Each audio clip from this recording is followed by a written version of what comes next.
Here we go. Round 3. You ready? Let's do it.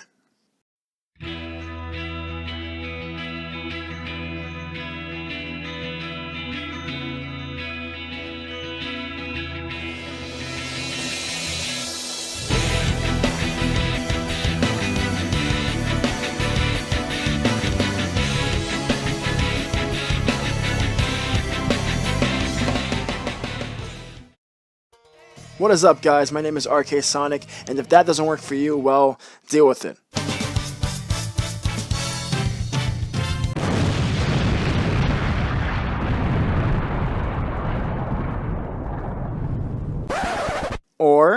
Or, you can also call me Ruben, okay? That works too.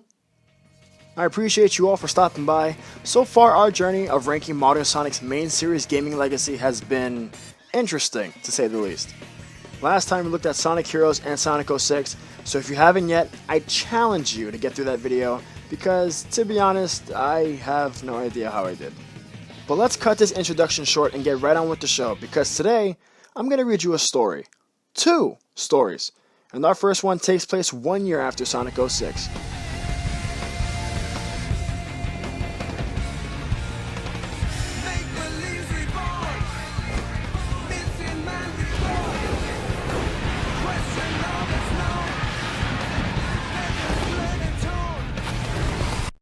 Sonic and the Secret Rings, originally titled Sonic Wildfire, was Sonic's debut on the Nintendo Wii. As briefly mentioned in the last tier list video, this game probably wouldn't have existed if it weren't for Sonic 06. And that's because the original plan for Sega was to port Sonic 06 to the Wii.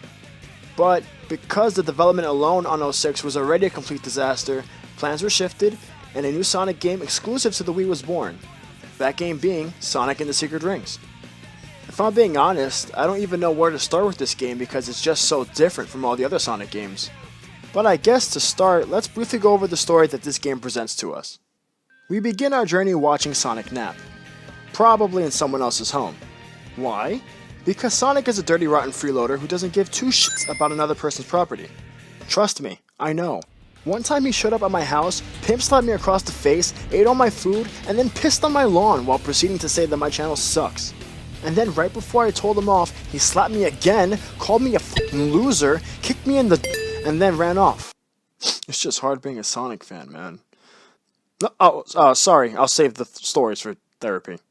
So anyways, Sonic is rudely interrupted by Shara, the genie of the ring, who is a character from the Tales of the Arabian Nights. For whatever reason, she knew of Sonic's existence already, which doesn't make a whole lot of sense, considering she literally came from inside of a book. But this is Sonic we're talking about, so just go with it. So Shara begs for Sonic's help to stop an evil spirit known as the Eraser Jinn, who is erasing the stories of the Arabian Nights. And if he succeeds, he'll be unleashed into Sonic's world. So Sonic puts on this ring, which is supposed to represent something similar to the genie lamp in Aladdin. Shara re-enters the book with Sonic, and the whole new adventure is about to begin. Really scraped the bottom of the fanfiction barrel for this one. Sonic and the Secret Rings goes downhill for me personally from this point moving forward. And as sad as this might be, it's because of this thing. Finally, something interesting. Ha! I'm going to die! You see, the goal behind this game's mechanics was to utilize the motion controls of the Wii Remote. That may not sound so bad at first, right? But what if I told you that this game solely relies on those motion controls? You want to go left? Tilt left. You want to go right? Tilt right. Home attack? Shake the fuck out of that thing. You see where I'm going with this? Oh, and here's the best part. Sonic is constantly moving forward. You can literally put the controller down and he will still run. That was the intention, of course, but not the best decision. Honestly, I think this game would have been up there with one of the better Sonic games if it weren't for the controls. Because as you play, you realize that this game has some really cool and creative ideas. Like being able to slow down time with the press of a button, or burst at speeds never before seen in a Sonic game until then. Or even the very creativity of each location you're running through. Like in a desert oasis, or a jungle filled with dinosaurs, or through pirate ships during blazing storms. Or even a night palace in the sky that has music that sounds awfully familiar to me for some reason, I don't know why. But the point is, this game did have a good amount of fun and interesting ideas. They even gave Sonic a skill set you can customize and upgrade as you play and level up. This did make Sonic feel sluggish to play as when first starting the game, but once you have him upgraded with all these unique perks and abilities, this game can start to feel pretty fun. One obvious thing I left out when talking about the story was the choice to have each cutscene drawn out and styled in a way that makes it seem like you're reading a book. I mean, I'm sure that helps with the budget of this game, but it definitely was a fresh change of pace. And the story overall was pretty solid in my opinion. It has its lighthearted moments, but it has its stakes too, which is important when trying to deliver a good quality story to your audience. You want to care about what's happening to your characters. You want to feel the emotions in every scene, which, by the way, this game delivers. The voice acting done by Jason Griffith's Sonic was outstanding, especially in this scene.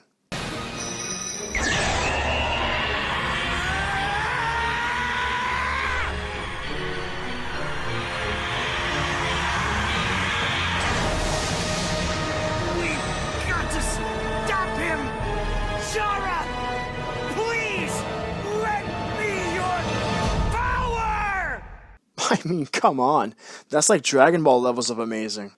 And I can't forget about one of the most badass and memorable transformations that Sonic and the Secret Rings gave us. Dark Spine Sonic. I don't even have to say another word, just look at it. Just look at it and behold. Are you beholding?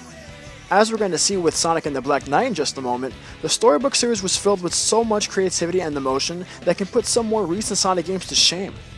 Taking chances to be more creative in terms of storytelling and design should be embraced more for the Sonic series. Sonic and the Secret Rings is no exception. It is wonderfully creative, but it lacks in something crucial, its gameplay. That alone might make this game terrible for some people, but for me, it's good enough to give Sonic and the Secret Rings a C rank. I told you, I'm not a rat! I'm a hedgehog!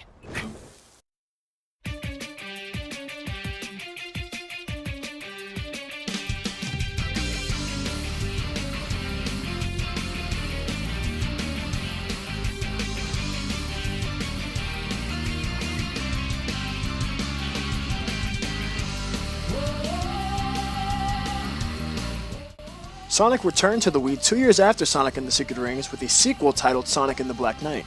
This game follows an extremely similar pattern to the Secret Rings. Sonic is once again sucked down into a new tale, but this time it's the story of King Arthur and the Knights of the Round Table. For such a short story, this game in my opinion delivers. Accompanied by Merlin the Magician's granddaughter Merlina and a talking sword named Caliburn, Sonic's mission is to take down King Arthur, who is corrupted by immortality that is granted to him by the scabbard of Excalibur. So, to do that, Sonic needs to obtain the 3 sacred swords that are held by Shadow, Knuckles, and Blaze, who in this game are Sir Lancelot, Sir Gawain, and Sir Percival, the Knights of the Round Table. So you kick all their asses, take their swords, you even come close to watching Knuckles kill himself. No, seriously, he tries to. Only death can remove this stain upon my honor. Give me a break! What's up with all this drama? And then it all comes down to facing King Arthur one more time. You kill the man and the game ends. Roll credits.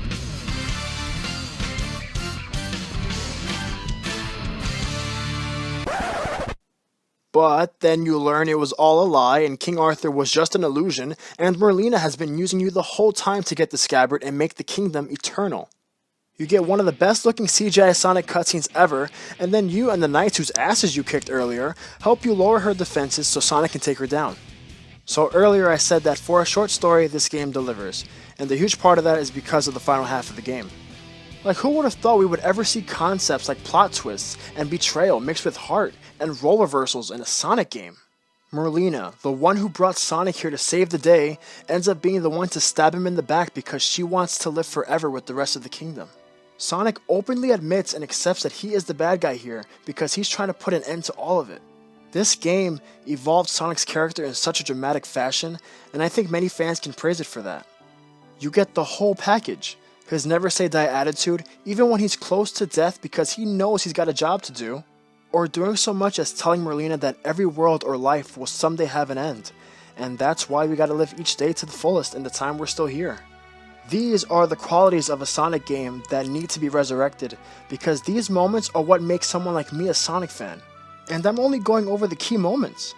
Let's not forget about Sonic learning the art of chivalry and becoming a knight, or the relationship between him and Caliburn that grows and develops as the game continues. There's a lot here, but for now, let's quickly dive into gameplay. This game is definitely an upgrade from the Secret Rings in a sense where you can actually control Sonic, but you have to swing the Wii Remote around to do attacks. I mean, look, as a kid I absolutely adore these controls, but as an adult it just feels a bit silly.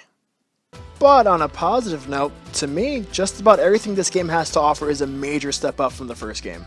An amazing soundtrack with 4, count them, 4 new Crush 40 songs, which, believe it or not, would actually end up being their final appearance in a Sonic game until 10 years later when Team Sonic Racing was released. The game still has original and pretty cool looking locations and level designs that make you feel out of place, which is the point. You're in a book, not in Green Hill. Overall, Sonic and the Black Knight is fun, and its story, although short, is something that Sonic teams should take notes on for writing Sonic properly and developing a creative but deeper campaign for future Sonic games. By the way, did you hear about us not getting a new game until next year? How awesome is that? We'll save that for another video, but Sonic and the Black Knight, you, my friends, get a B rank.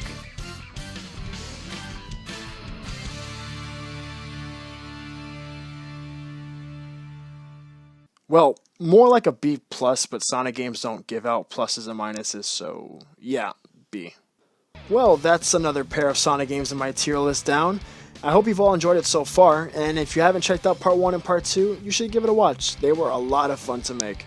Feel free to like, comment, and subscribe. That would mean the world to me. Thank you all once again for watching. I will see you all very soon. But until next time, this is rksonic signing off. Thank you, have a great night, and enjoy the outro.